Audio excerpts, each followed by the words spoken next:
নিজে বলে চাঁদা চাই না, আমি কি বলবো?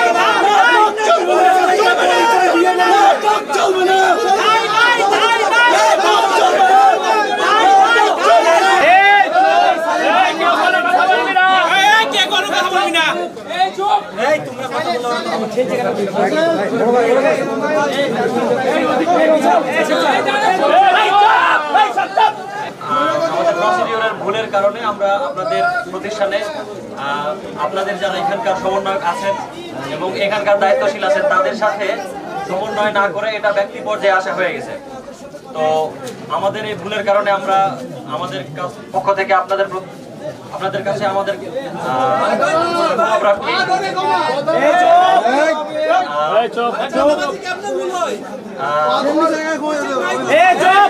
আপনাদের চলমান যে ছাত্র সপ্তাহ বা শিক্ষার্থী সপ্তাহ চলছে সম্ভবত এইখানে পরবর্তীতে যেন কোনো প্রকার আমাদের পক্ষ আমার ছাত্রদের জন্য আমি বলতেছি যে আমাদের যে ঘটনা ঘটছে ওরা জেনুইন সমন্বয়ক, যা হোক আমাদের এখানকার সমন্বয়কদের সাথে কথা না বলে একটা মিস আন্ডারস্ট্যান্ডিং হয়েছে, এই কারণে আসছে।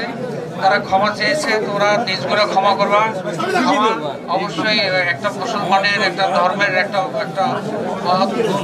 স্যার কেন আসলে এটা আমরা জানতে চাই স্যার, কেন আসছে কেন আসছে কেন আসছে আমাদের প্রতিষ্ঠানে ওরা কেন রেখেছে, আমাদের প্রতিষ্ঠানে আসবে না কে আসবে সেটা আমরা ডিসাইড করব।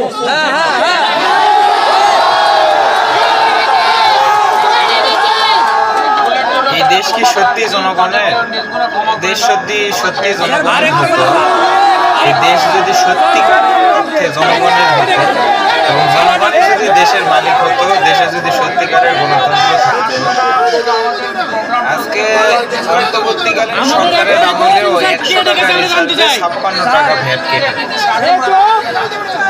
IMF এর ঋণের কিস্তি পাওয়ার জন্য উপদেষ্টারা এত তোড়জোড় করতেছে, বিদেশে দৌড়াদৌড়ি করতেছে IMF এর ঋণের জন্য। সেই ঋণের পুরো টাকাটা দেশবাসীর স্বার্থে খরচ হবে। আগে তো আমরা দেখেছি উন্নয়ন বরাদ্দ যা হতো তার 50% টাকাই দেখা যায় নেতাদের পকেটে। তাহলে এই IMF এর ঋণের কিস্তি অথবা অন্যান্য ঋণের কিস্তিগুলো দিচ্ছে কে? জনগণই তো শোধ করতেছে। তাহলে জনগণ কিস্তি শোধ করার সময় জনগণই দেশের মালিক, আর কিস্তি নেবার সময় রাজনীতিবিদেরাই বেশিরভাগ টাকায় পকেটে ঢোকায়। তাহলে দেশ কি জনগণের না রাজনীতিবিদের? শুধু তাই নয়, 43টা পণ্যের উপরে ভ্যাট বৃদ্ধি করা হয়েছিল। প্রথমে করা হয়েছিল 48টা, এরপরে প্রবল আন্দোলন এবং কিছু